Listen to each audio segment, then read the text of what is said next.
Hello guys, welcome back to my YouTube channel. ഇന്നത്തെ വീഡിയോയിൽ നമ്മുടെ വീട്ടിലെ ഡ്രാഗൺ ഫ്രൂട്ടിൻ്റെ വിശേഷമാണ് കേട്ടോ. നമ്മുടെ ഡ്രാഗൺ ഫ്രൂട്ട് ഡ്രമ്മിലേക്ക് മാറ്റിയിട്ട് ഇപ്പോൾ ഒരു 5-8 മാസം, ഒരു വർഷം ആവാറായിട്ടോ.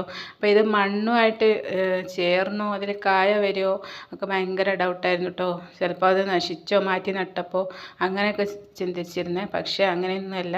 ഇപ്പോൾ അതാ അത്യാവശ്യം 4-5 മുട്ടുകളിപ്പോൾ ഒരു പ്ലാന്റിൻ്റെ വന്നിട്ടുണ്ട്. ഫസ്റ്റ് ഒരു പ്ലാന്റിൽ തീരെ ഉണ്ടാവാത്തൊരു പ്ലാന്റിൽ ഒരു മുട്ടുണ്ടായിരുന്നു. അത് ഈ ഭാഗത്തോട്ടുണ്ടായിരുന്നേ.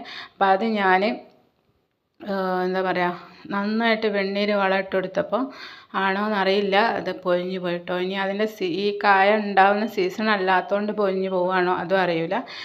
എനിവേ അത് മിസ്സായി. അപ്പം ഞാൻ നന്നായിട്ട് നനച്ചു കൊടുത്തു കേട്ടോ. രാവിലെ വൈകിട്ടും നന്നായിട്ട് നനച്ചപ്പോൾ തൊട്ടടുത്തുള്ള പ്ലാന്റിലും 4-5 ഒരു 5-6 മുട്ടൊക്കെ വന്നിട്ടുണ്ട് കേട്ടോ ഡ്രാഗൺ ഫ്രൂട്ടിൻ്റെ. അപ്പോൾ ഇത് വലുതായി വരുമോ എന്നറിയില്ല, അതിൻ്റെ സീസൺ ആണോ എന്നറിയില്ല. അപ്പോൾ ഇത്രയൊക്കെയാണ് ഇന്നത്തെ വിശേഷം. നമ്മുടെ വീഡിയോ ഇഷ്ടമായിട്ടുണ്ടെങ്കിൽ ചാനൽ സബ്സ്ക്രൈബ് ചെയ്യുക, ലൈക്ക് ചെയ്യുക, കമൻറ്റ് ചെയ്യുക, ഷെയറും കൂടെ ചെയ്യുക കേട്ടോ.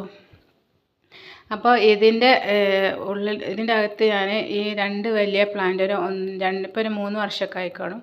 ആ 2 പ്ലാന്റും പിന്നെ അതിൽ നിന്ന് എടുത്ത കുറച്ച് തൈകളും ഇങ്ങനെ റൗണ്ടിൽ കൊടുത്തിട്ടാണ് ഈ ഡ്രാഗൺ ഫ്രൂട്ടിൻ്റെ ഡ്രം ഫില്ല് ചെയ്തത് കേട്ടോ. പിന്നെ അതിൽ നിന്ന് എടുത്ത വേറൊരു തൈയാണ്. ഇതിപ്പോൾ ഒരു 1.5 വർഷത്തോളമായി.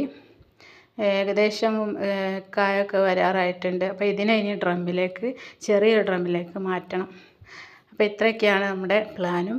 ഇതൊക്കെയാണ് ഇന്നത്തെ വിശേഷവും. അപ്പോൾ വീഡിയോ ഇഷ്ടമായിട്ടുണ്ടെങ്കിൽ ചാനൽ സബ്സ്ക്രൈബ് ചെയ്യുക.